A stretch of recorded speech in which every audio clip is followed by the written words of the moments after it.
Welcome to the Tech Egg. Don't get scrambled. Enjoy the video. In this video, I will explain how to edit Wix Studio templates. First, log into your Wix Studio account and navigate to your site dashboard.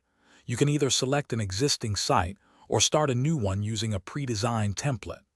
Wix Studio provides two editing modes: Content mode for quick updates and Full mode for complete creative control.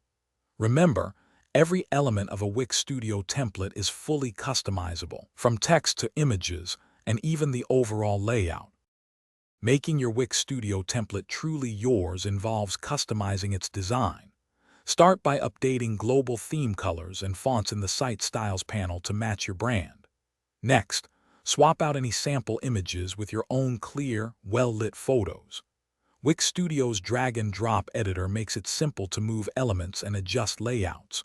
Always ensure your design looks great across all devices, especially on mobile, for an optimal user experience. Now, let's enrich your Wix Studio template with content and features. You can easily add new pages to your site by selecting plus Add Page from the Site menu. To enhance your pages, use the plus Add button to insert various elements such as text blocks, images, call to action buttons, and contact forms. Remember to connect all buttons and links to the correct destinations, like your WhatsApp number or other site pages. Explore the Wix app market for even more functionalities.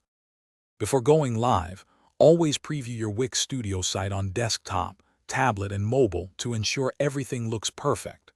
Once satisfied, simply click the Publish button in the top right corner to make your website accessible to the world.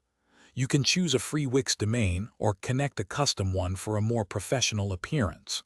For easy meal prep, check out the link in the description for those fantastic leak-proof containers, plus other great deals. Remember, you can always edit and republish your site as needed. Thanks for watching. Consider subscribing if I helped unscramble your problems.